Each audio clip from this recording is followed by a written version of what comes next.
Tous les samedis sur France Inter à 9h10, on n'arrête pas l'écho. Alexandra Ben Saïd. Et le patron de la Société Générale est notre invité. Bonjour Frédéric Oudéa. Bonjour. Alors dans quelques années, nous vivrons peut-être nous aussi avec un euro numérique. En Chine, on comprend que c'est une monnaie que la Banque centrale va pouvoir programmer, elle va pouvoir contrôler la durée de vie. C'est traçable, ça n'est pas anonyme. Pour le citoyen, vous Frédéric Oudéa, vous voyez quel enjeu avec cette monnaie numérique ? D'abord, votre reportage est bien fait. C'est vrai que toutes les banques centrales réfléchissent à ça et les nouvelles technologies vont changer, bouleverser la manière dont on utilise la monnaie, dont on paye et ce reportage le montre bien en Chine. L'enjeu pour juste les banques centrales, c'est au fond reprendre la main par rapport à des initiatives privées, que ce soit en Chine, on mentionnait ça, Alipay, Tencent, ou par exemple le Libra. Facebook. Facebook, exactement. C'est l'enjeu que les banques centrales gardent la maîtrise. Et derrière, c'est vrai que ça pose plein de problèmes. La traçabilité. Alors, il y a des avantages et des inconvénients. Les avantages, évidemment, c'est simple, c'est pas cher, ça simplifie beaucoup les choses par rapport même au cash, au paiement. Mais en même temps, il y a la protection de la donnée privée, on saura tout. C'est la question aussi de la sécurité de ce système, dans un monde où on a des attaques permanentes.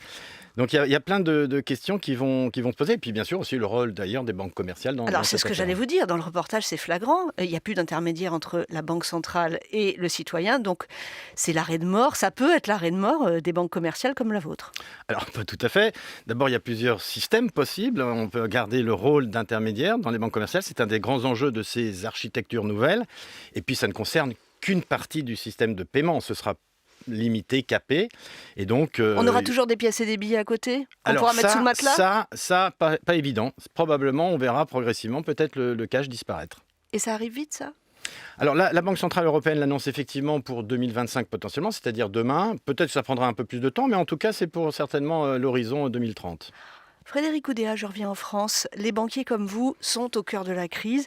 Vous avez distribué aux entreprises 135 milliards de prêts garantis par l'État. Je crois que c'est 19 milliards pour votre banque.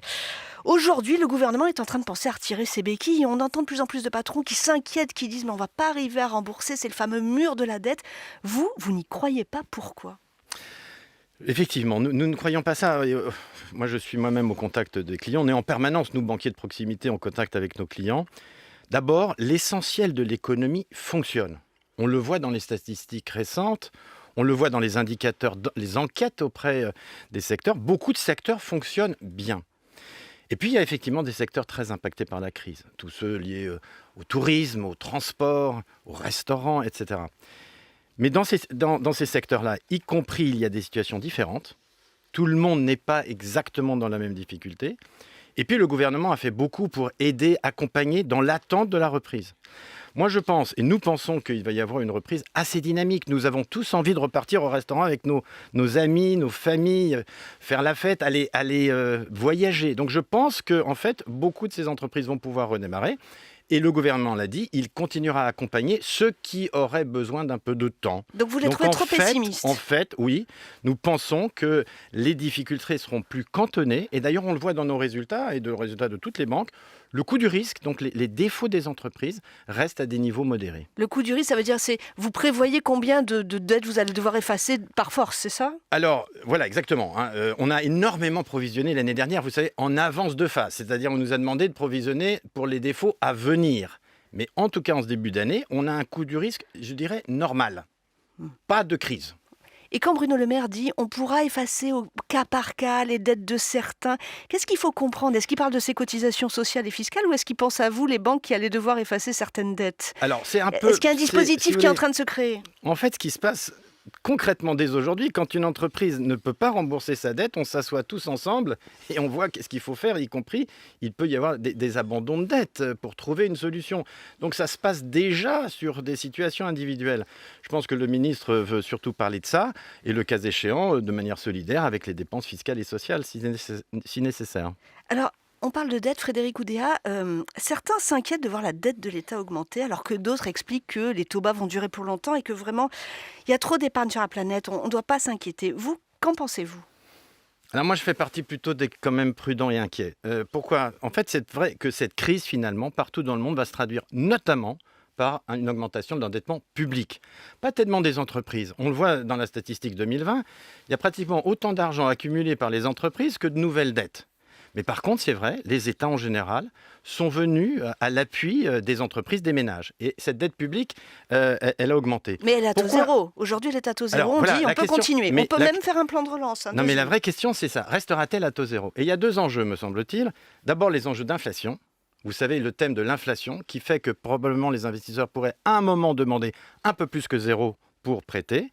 Et deuxièmement, n'oublions pas qu'en 2022, il y a quand même un certain nombre d'incertitudes qui peuvent peser, incertitudes politiques, économiques, sociales. Et là, l'investisseur pourra peut-être regarder la dette des pays européens et notamment de la France un peu différemment. Donc, je pense qu'il faut qu'on soit un peu prudent. La situation très facile d'aujourd'hui ne durera peut-être pas éternellement. Est-ce que ça veut dire que Frédéric Oudéa, si on lui dit est-ce qu'il faut un deuxième plan de relance, il dit oulala, il dit peut-être pas ou pas trop vite. Qu'est-ce que vous en pensez? Moi, je crois déjà qu'il faudrait mettre en place celui qu'on a décidé. Je pense notamment au niveau européen. Vous le savez, le gouvernement fait beaucoup, mais il y a aussi le plan européen. 750 milliards qui sont censés être injectés dans l'économie. Pour l'instant, à ma connaissance, pas un seul euro n'est arrivé sur le terrain.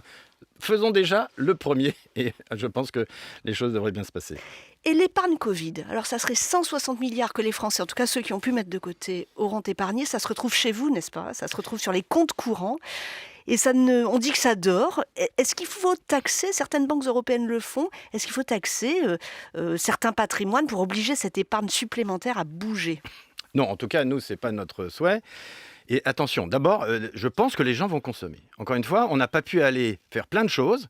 Je pense qu'on aura une ambiance, un état d'esprit à aller de nouveau dépenser, consommer, une forme de satisfaction de voir la fin, je l'espère, Des années folles? de cette Vous période croyez aux années difficile. folles?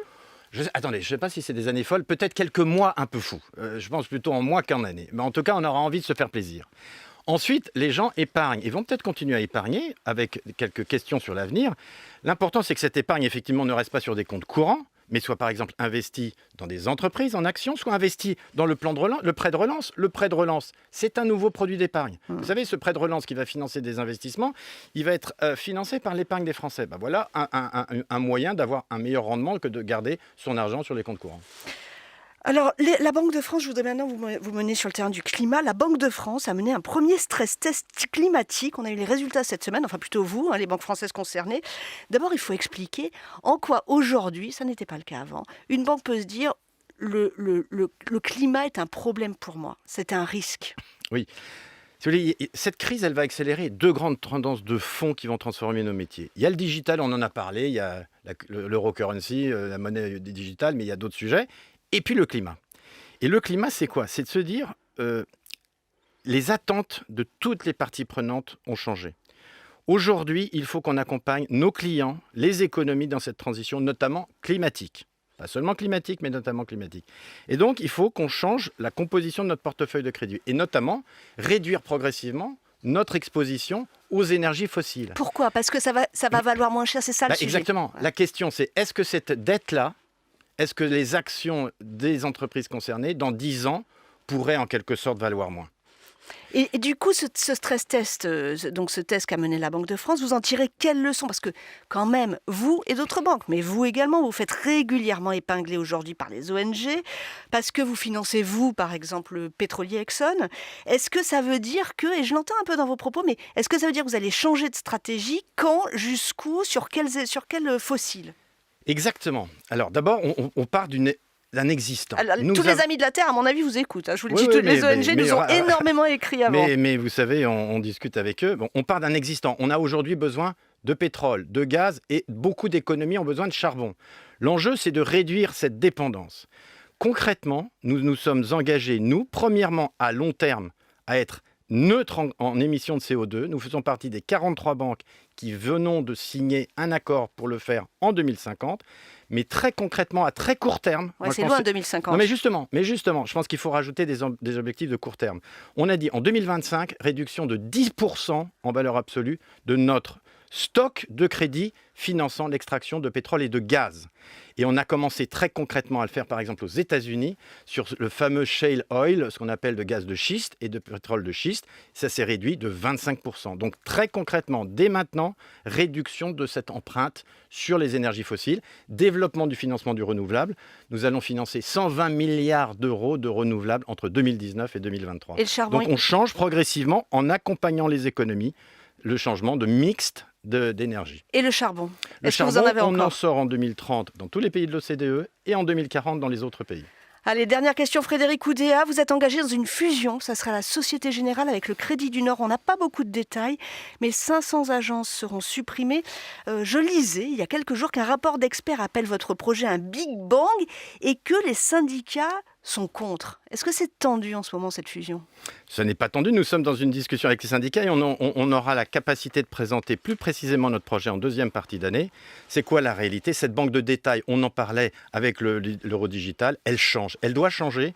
Notre volonté, c'est d'anticiper ces changements pour accompagner concrètement les transformations des métiers, les services aux clients.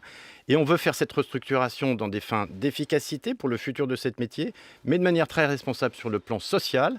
Les conséquences pour l'emploi seront gérées par les départs naturels, sans licenciement, en accompagnant nos salariés, en les formant. Donc je pense qu'en tout cas, ma responsabilité chef d'entreprise, c'est d'anticiper ces tendances, pas d'attendre le dernier moment où là, il y aurait des difficultés sociales insurmontables. Et donc, donc pas de licenciement, c'est ce que j'entends, du départ naturel, pas de... Okay. Formation, départ volontaire, mais pas de licenciement, c'est très clair. Et le calendrier, deuxième partie de l'année, ça veut dire quoi? On est dans un débat, on aura la capacité de présenter à nos syndicats le modèle de banque plus précis, avec notamment son organisation régionale, et bien sûr, le cas échéant, les conséquences sur l'emploi. Frédéric Oudéa, le directeur de la Société Générale, merci d'avoir accepté l'invitation d'On n'arrête pas l'écho. Merci beaucoup.